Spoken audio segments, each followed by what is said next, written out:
The autumn sunset paints my parents' suburban home in amber light as I pull into the driveway. Sunday dinner, a tradition I've maintained despite the subtle tensions that have shadowed our family for years. I smooth my charcoal pencil skirt and straighten my cream blouse before stepping out of my sensible sedan. Through the bay window, I catch a glimpse of movement, laughter. Something feels different tonight. I knock twice before using my key, a habit my mother instilled in me since childhood. Always announce yourself, Michelle. It's the polite thing to do. The scent of roast chicken and rosemary potatoes wraps around me as I step inside. Family photos line the hallway, decades of carefully arranged memories. My high school graduation, Rachel's college ceremony. Family vacations where I always seemed to be half smiling while everyone else beamed. Michelle, is that you? Mom calls from the dining room. It's me, I answer, hanging my coat on the wooden rack by the door. I follow her voice and freeze at the threshold. Rachel stands by the china cabinet wearing a burgundy cocktail dress that probably cost more than my monthly rent. Her hair is freshly highlighted, cascading in perfect waves around her shoulders. Dad pours champagne into crystal flutes, the ones reserved for Christmas and milestone birthdays. Michelle! Mom rushes over, pulling me into a hug that smells of Chanel No. 5 in anticipation. She's wearing her good pearl earrings. You're just in time. Dad finishes pouring the fourth glass and raises his own. Perfect timing indeed. We were just about to toast. Toast?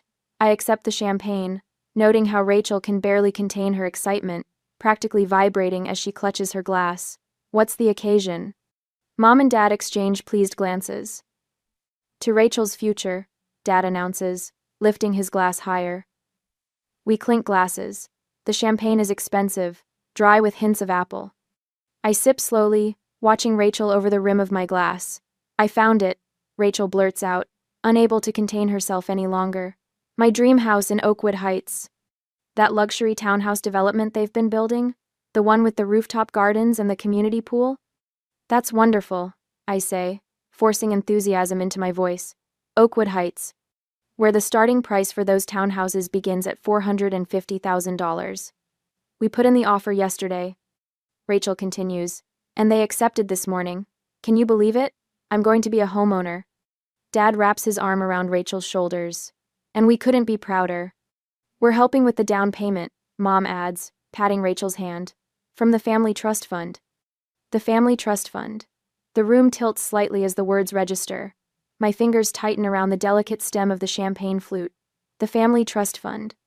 I repeat, my voice hollow. You mean the account I've been contributing to for the past 10 years? A brief flicker of discomfort crosses Dad's face before his expression hardens. It's for family milestones, Michelle. That's always been the purpose. But 10 years ago, I was 22, fresh out of college with my first real job as an administrative assistant at Wilson and Brooks law firm. Mom and Dad had invited me to dinner, just the three of us. Dad spread papers across this very table. It's time you started thinking about your future, Michelle, he'd said. A security fund for your wedding someday. Your first home. Add what you can each month, Mom had encouraged. We'll manage it, contribute too. When the time comes, you'll have a solid foundation. For a decade, I'd transferred $500 monthly from my modest salary. I'd skipped vacations, lived in a tiny apartment with temperamental plumbing, bought secondhand furniture, all while watching that account grow to nearly $60,000. My money, my sacrifice. Let me show you the pictures.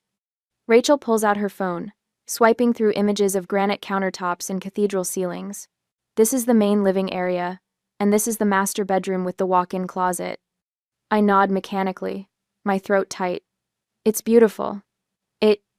Michelle's always been the responsible one, Dad remarks to no one in particular. She'll understand. This is what family does. Mom gives my arm a dismissive pat. You don't even have a serious boyfriend yet, dear. Rachel's at a different stage of life. Rachel, who spent 3 years finding herself after college, while I worked 60-hour weeks. Rachel, whose car was a graduation gift while I took the bus for years to save money. Rachel, whose European vacation last summer was an educational investment according to our parents.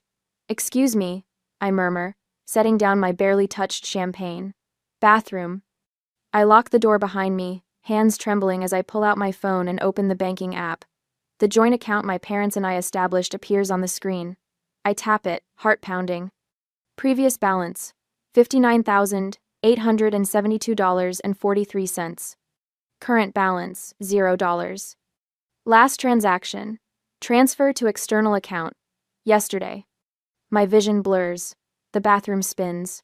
A decade of sacrifice emptied in a single transaction, without so much as a conversation. For my sister's dream house. I grip the edge of the sink, knuckles white against the porcelain. Through the door, I hear Rachel's excited chatter about paint colors and furniture delivery. Mom's delighted responses. Dad's proud rumble. In the mirror, I hardly recognize the woman staring back at me, the responsible one, the reliable one, the one who will understand, but I don't understand. And for the first time in my life, I'm not sure I want to. This isn't about money anymore. This is about value, worth, respect. I straighten my shoulders, taking one deep breath, then another. They've made their choice. Now it's time for me to make mine. The bathroom door swings open harder than I intended, the hinges protesting as it bangs against the wall. My parents and Rachel turn in unison, champagne glasses still raised in celebration. That was my money. My voice comes out steadier than I expect, the words hanging in the sudden silence. Mom laughs lightly, the sound brittle against the tension I've created. It's a family fund, dear. We've always made decisions as a family. Family decisions? The word tastes bitter. Did anyone consult me before emptying an account I've put $60,000 into? Rachel rolls her eyes dramatically. Don't be so dramatic, Michelle. It's not like you were using it. Dad sets his champagne down with deliberate precision. Let's all calm down, Michelle. Your sister needs this house. It's about the greater good of the family. The greater good? I repeat, my hands clenching into fists at my sides. Show me the account statements. Now isn't the time, Dad begins. Show me the statements. Each word drops like a stone. For the past 10 years. Dad and Mom exchange glances, a silent conversation passing between them. Finally, Dad sighs and pushes back from the table. If that's what it takes to end this nonsense, he mutters, heading toward his office. While he's gone, Mom attempts damage control. Michelle, I know you're disappointed, but Rachel has found her perfect home. Can't you be happy for your sister? Rachel nods eagerly. You can come over anytime. There's a spare bedroom you could stay in when you visit. The casual generosity of offering me access to a room purchased with my own money makes my stomach twist. Dad returns with a leather portfolio, hesitating before placing it on the table. I reach for it before he can change his mind, flipping it open to reveal neatly organized monthly statements. My fingers trace the columns of numbers, each deposit marked with my name. 10 years of sacrifice laid bare. I flip through month after month, searching for any contribution besides my own. There's nothing here from either of you, I say, looking up. Not $1. Dad shifts uncomfortably. We provided the investment strategy. The guidance. Guidance, I repeat, continuing to turn pages. A notation from 3 years ago catches my eye. What's this withdrawal? $20,000 in August 2022? Rachel suddenly becomes intensely interested in her champagne. Rachel needed help with graduate school, Mom says smoothly. Just a small loan. I flip more pages, finding other withdrawals. And this $12,000? And these 8 smaller withdrawals? Dad clears his throat. The down payment for Rachel's car, and some help when she was between jobs. Her European vacation to find herself? I ask, already knowing the answer. Mom reaches for my hand, which I pull away. Michelle, family supports each other. Your sister needed these things. And what about my needs? The question hangs between us. You've always been so capable, Dad says, as if it's a compliment. So independent. So independent because I had to be. I counter. Because every time I needed something, the answer was no. That's not fair, Mom says, her eyes welling with tears. After everything we've done for you. What exactly have you done? The question isn't angry anymore, just genuinely curious. We raised you, Dad says sternly. Put a roof over your head. Food on the table. The bare minimum parents are supposed to do, I reply. Family supports each other, Dad repeats, his jaw tightening. Your sister needs this. Start in life. And I don't? I close the portfolio, suddenly exhausted. I've supported this family by being the responsible one for 32 years. Rachel scoffs. twirling her champagne stem between manicured fingers. It's just money, Michelle. You can save more. It's not my fault you chose a boring career. The casual cruelty of her words cuts through the last threads of my patience. I stand, gathering my purse and the portfolio of statements. Where are you going? In. Mom asks, alarm rising in her voice. I made your favorite dessert, lemon squares. I've lost my appetite. Dad stands too, his authority a familiar weight in the room. Michelle, we expect you to be reasonable about this. The decision has been made. Yes, it has. I agree, turning toward the door. But not by you. This is ridiculous, Rachel says. You're ruining a perfectly good celebration over some money. I pause at the doorway, looking back at the three of them, Dad, stern and immovable, Mom anxiously twisting her napkin, Rachel annoyed at the interruption of her moment. This isn't about money, I tell them quietly. It's about trust. The door closes behind me with a soft click that sounds like the period at the end of a very long sentence. In my car, the portfolio sits heavy on the passenger seat, a decade of broken promises bound in leather. Street lamps flicker on as I drive away from my parents' house, illuminating a path I've never taken before. The responsible daughter has always returned, always forgiven, always understood. Not tonight. Tonight, I'm choosing a different road. That night at my apartment, the bank statements scatter across my coffee table like fallen leaves, numbers and dates that chronicle a decade of my sacrifices. My phone buzzes for the 7th time in an hour. I don't need to look to know it's them, Mom, Dad, or Rachel, each with their own flavor of manipulation. I let it vibrate against the wood until it falls silent. Then I open my laptop and check Rachel's Instagram. There at Island. A photo of her standing in front of the Oakwood Heights sales office, keys dangling from her manicured fingers. The caption reads, "Dreams come true when you have a generous family. Number blessed, number new homeowner, number family first." 27 likes already, 3 comments congratulating her on her hard work. My fingers hover over the keyboard. What would happen if I typed the truth? Congratulations on spending my $60,000. Hope the floors don't creak like my apartment that I've lived in for years while saving for my own home. The phone buzzes again. This time I look. Mom, Michelle, please call us. Your father is very upset. We need to talk about your behavior last night. My behavior. As if walking out of Sunday dinner after discovering they emptied my account was some kind of teenage rebellion. The next message arrives before I can set the phone down. Dad, your silence is disappointing but not surprising. The Robinson family handles matters privately. Consider the reputation you're risking with this childish tantrum.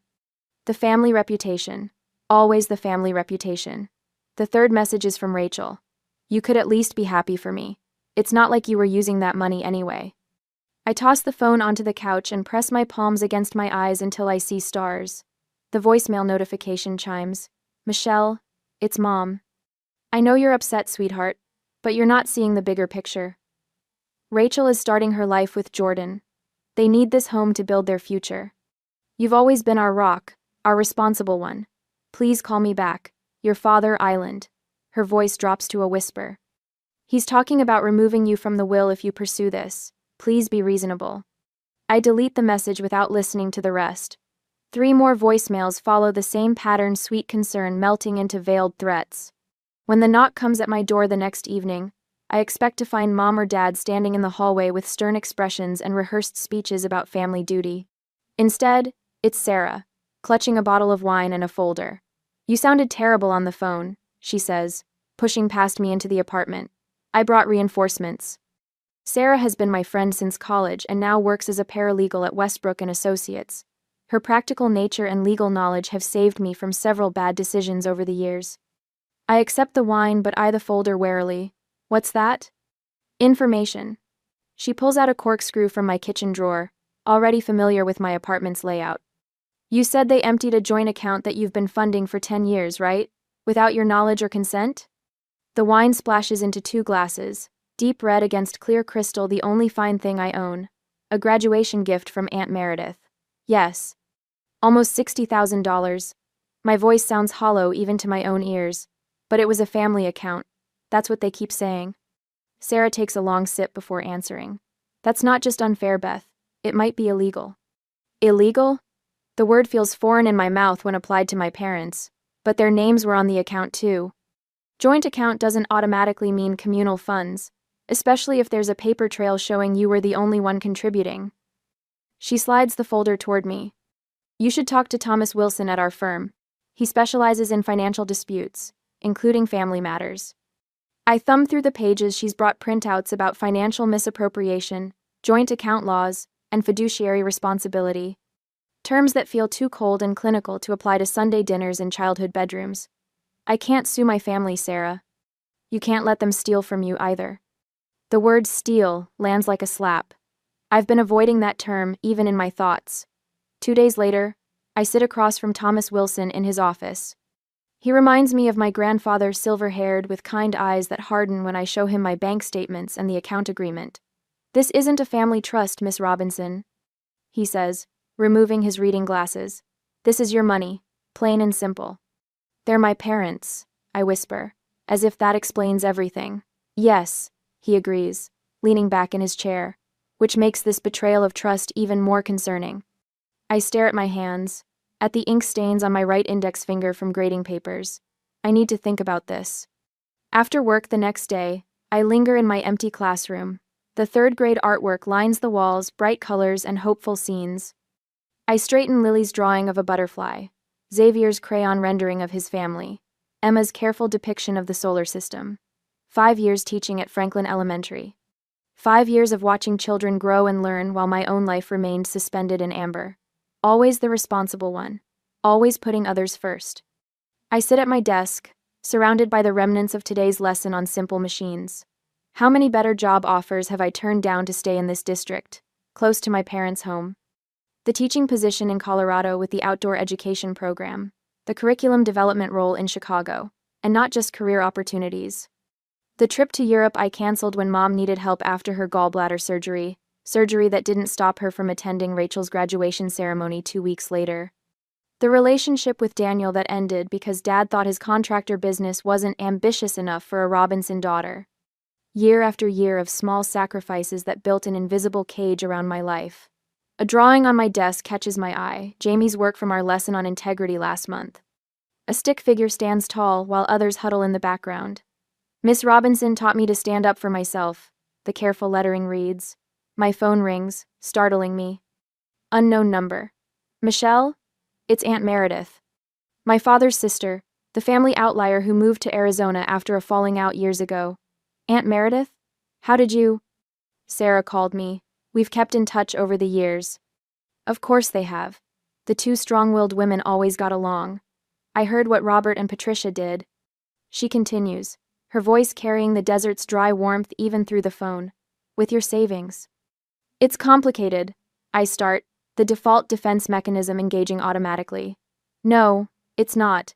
She cuts in. They did the same thing to me with Grandma's jewelry. The pieces she specifically left to me in her will. Your father convinced me they needed to stay in the main family line. I let it go because I thought that's what family did.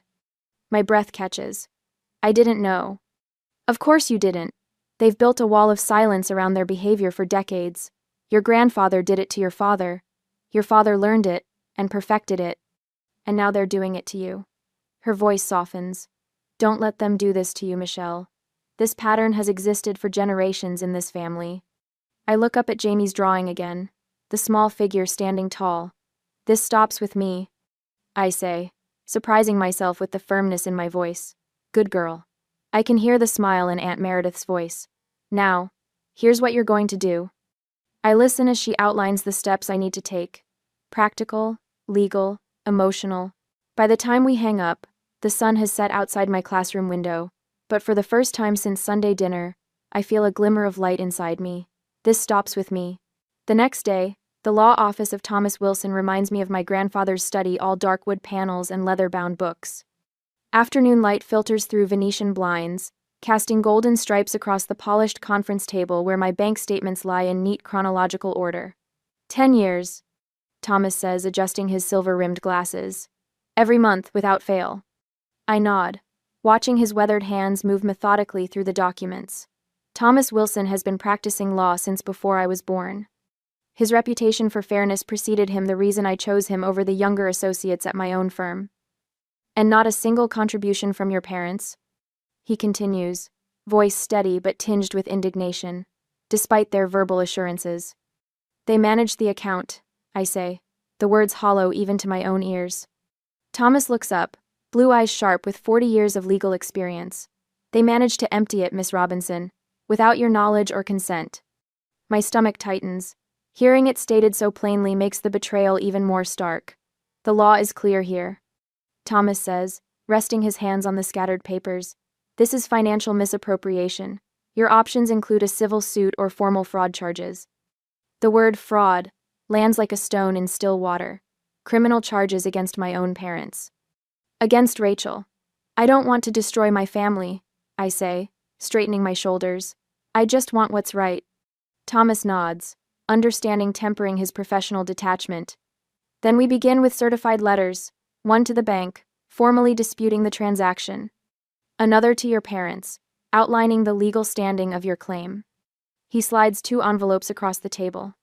I sign each letter, my signature more confident than I feel. Fair warning, Thomas says as his assistant takes the envelopes. People rarely respond well when called to account. 4 days later, I discovered just how right he Island Aunt Meredith's dining room smells of pot roast and tension. What began as a casual family dinner has revealed itself as an ambush. Uncle Frank sits at the head of the table, his typical jovial demeanor replaced by stern disappointment. You're breaking your mother's heart, he says, pointing his fork at me. She hasn't slept since those legal papers arrived. I take a measured sip of water. I'm sorry to hear that. Cousin William leans forward, his college quarterback confidence undiminished by middle age. Rachel has always had big dreams, Michelle. You're just a teacher. The word just hangs in the air, loaded with generations of familial expectations. I've spent my life helping children achieve their dreams. I reply, folding my napkin neatly, including paying for 3 of my students' college application fees last year out of my own pocket. Aunt Meredith's eyes widen slightly. She didn't know about that. Your sister needs that money for her future, Uncle Frank insists. Her house, her wedding, she has plans. So did I say simply. The table falls silent. For perhaps the first time, they're actually hearing me. My phone buzzes in my purse. I excuse myself to the kitchen, grateful for the momentary escape. It's a notification from Instagram. Rachel has tagged me in a post. The photo shows Rachel and her boyfriend standing before a sold sign, his arm around her waist, her left hand prominently displaying a diamond ring. The caption reads, "She said yes, celebrating our engagement and our new home. Blessed. New chapter." End quote. Comments flood the post. Congratulations pouring in for the golden child. Friends and family alike celebrating Rachel's charmed life. My fingers hover over the screen. I could ignore it, walk away. But something inside me, perhaps the same steel that made me save month after month, while Rachel spent freely, refuses to remain silent. I type a single, measured comment. Congratulations on your engagement. I hope your home brings you as much joy as my decade of savings brought me. I hit send before I can reconsider, then return to the dining room, just as my phone begins buzzing continuously with notifications. 3 days later, the first real victory arrives in my email inbox. A formal letter from the bank. Accounts frozen pending investigation into disputed transactions. My father calls within the hour, his voice thundering through the speaker. What have you done? Exactly what you taught me, I answer, surprising myself with my calm. Protecting what's mine. He launches into a lecture about family loyalty and ungrateful children, his voice rising with each sentence. I let him finish. Is that all? I ask when he finally pauses for breath. He hangs up without another word. The next afternoon, I'm arranging my 3rd grader's science projects when a shadow falls across my classroom door. My mother stands there, perfectly coiffed as always, looking oddly out of place among the colorful alphabet charts and student artwork. We need to talk, she says, closing the door behind her. We're family. Can't we handle this privately? I continue straightening the display, aligning Mason's volcano with Sophia's solar system model. We could have, I say, finally turning to face her. 10 years ago, or last month, or even at dinner, but not anymore. She steps closer, voice dropping to a whisper, though no one else is around. Do you know what this is doing to your father? To Rachel's wedding plans? I think of decade-old promises. Of bus rides in the rain while Rachel drove her graduation gift car. Of my tiny apartment with its temperamental plumbing. Yes, I say, meeting her gaze directly. I know exactly what this is doing. The same thing you've been doing to me for years.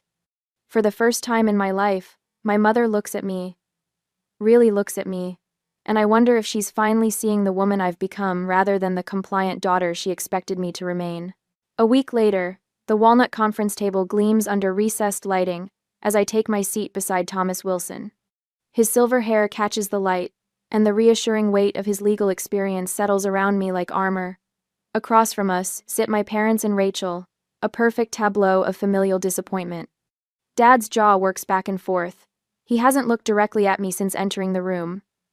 Mom's hands twist a tissue into shreds, her pearl bracelet clicking against the table with each nervous movement.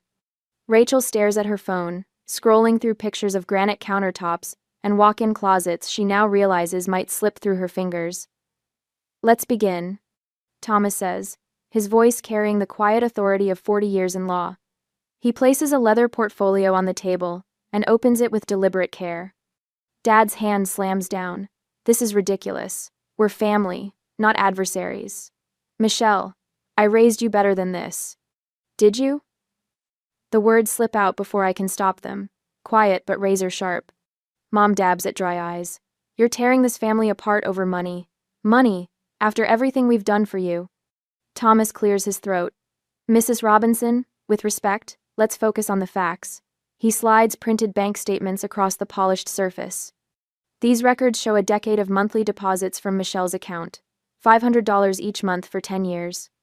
Rachel finally looks up, color draining from her face as she sees the columns of numbers. Plus, Thomas continues, statements showing zero contributions from Robert or Ellen Robinson throughout this period. Dad's face reddens. We managed the account. That's a contribution. Mismanaged would be more accurate, Thomas replies, his tone unchanged. Under state law, this constitutes financial misappropriation, the transfer of funds without proper authorization. We didn't need authorization, Dad interrupts. It's a family fund. That's not what the paperwork indicates, Thomas says, tapping another document. The account was established in Michelle's name with you as co-signatories, not as a discretionary family trust. Mom leans toward Dad, whispering urgently. His expression shifts from defiance to calculation. Rachel pushes back from the table. You promised me that house. I've already told everyone. I've already picked out furniture. Rachel, Mom says, her tone sharp for the first time. No. Rachel's voice rises. This is humiliating. What am I supposed to tell Jason? That we can't afford the house because my sister is being selfish? Selfish? The word hangs in the air between us. I lived in an apartment with broken heating for 3 winters to save that money. Dad and Mom exchange glances. Some silent communication passes between them, the language of a 35-year marriage that's always excluded me. Dad straightens his tie and leans forward. Let's be reasonable. Michelle, we're willing to compromise. We'll split the money 3 ways fair for everyone. Thomas starts to speak, but I touch his arm. This moment belongs to me. No. The single syllable falls like a stone in still water. It was never yours to split. Dad's face hardens. Is this how you repay us for everything? Your mother and I gave you every advantage. Did you? I place my palms flat on the table. You gave Rachel a car for graduation. I took the bus for 2 years. You paid for Rachel's master's degree. I worked full-time while studying. You funded her finding herself trip to Europe. I haven't had a vacation in 6 years. Mom flinches. And when I trusted you, when I believed you were helping secure my future, you emptied my account without a word. Thomas slides a document forward. We've prepared a settlement agreement, full restoration of Michelle's funds, with 5% interest compounded annually. This is quite generous, considering we could pursue damages. Dad stares at the paper as if it might bite him. You would sue your own parents? I would protect what's mine, I answer, just like you taught me. The room falls silent except for the soft whir of the air conditioning. Rachel's phone pings with a notification, but she doesn't check it. Mom whispers something to Dad. He nods curtly, then reaches for the pen Thomas offers. His hand trembles slightly as he signs his name, the black ink a stark contrast against the white page. Mom signs next, her signature flowing and elegant, never once raising her eyes to meet mine. Rachel stands abruptly, chair scraping against hardwood. This is so typical. Perfect Michelle gets her way again. I've already told everyone about the house. That's not my problem, I say, surprised by the steadiness in my voice. Family helps family, Mom says weakly. That's what we've always believed. This was never about the money. I take the signed agreement Thomas passes to me. It was about respect. Rachel storms out, the door closing with a heavy thud behind her. Mom follows after giving me one last disappointed look. Dad lingers, his authority diminished in the wake of legal consequences. I hope you're satisfied, he says finally. I study his face, the features I've always searched for in my own reflection. I'm not satisfied, Dad. I'm just finally standing up for myself. He leaves without another word. Thomas gathers his documents, tucking them neatly into his briefcase. The bank will process the transfer by tomorrow afternoon.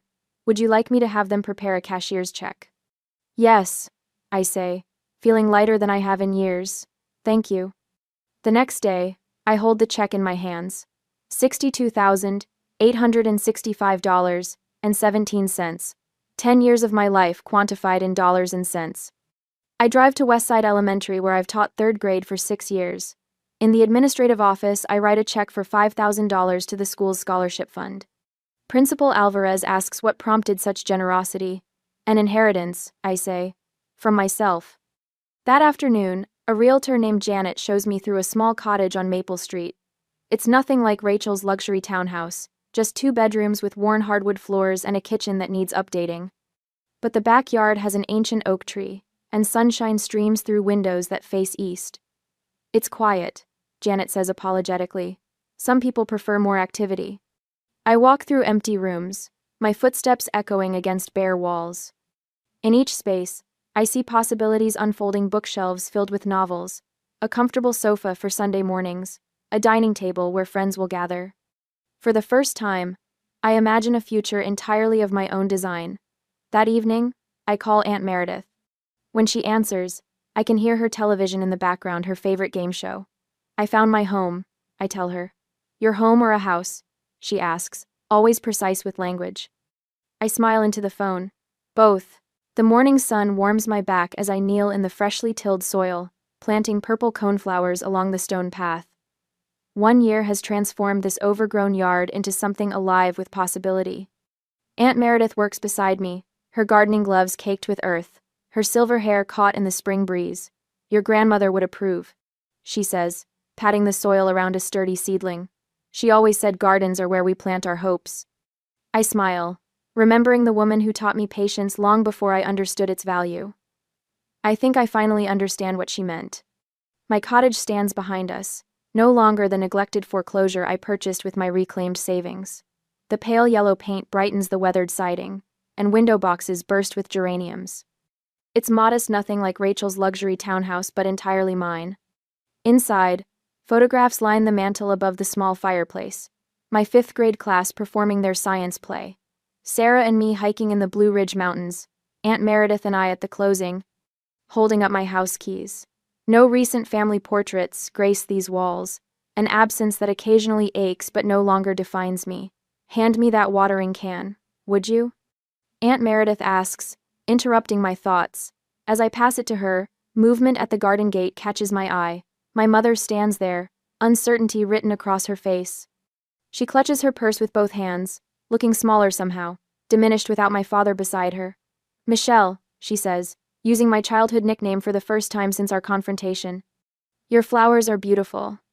Aunt Meredith glances between us, then tactfully murmurs something about checking on her strawberry tarts in the oven. She squeezes my shoulder as she passes, a silent reassurance. Thank you, I reply, rising slowly, brushing soil from my jeans. Would you like to come in? Mother hesitates at the threshold, as if crossing into my space requires permission she's unsure she deserves. I didn't bring anything. I should have brought something. It's all right. She takes 3 careful steps into the garden, then stops. I've been thinking about what happened. What we did. Her voice wavers. I didn't see what we were doing to you. Not really. I told myself we were just being practical. The admission hangs between us, inadequate, yet monumental. A year ago, I would have demanded more, a complete accounting of every inequity. Now, I recognize the courage this small acknowledgement requires. I'm glad you see it now, I say simply. She nods, blinking rapidly. Your father still doesn't understand. He says you abandoned the family. I didn't abandon anyone. I just stopped abandoning myself. A robin lands on the bird bath, splashing briefly before taking flight again. We both watch it go. Would you like some tea? I offer. It's not forgiveness, not yet, but it's an opening, a small crack in the wall between us. Later that evening, my small dining table holds a gathering unlike any my family ever hosted.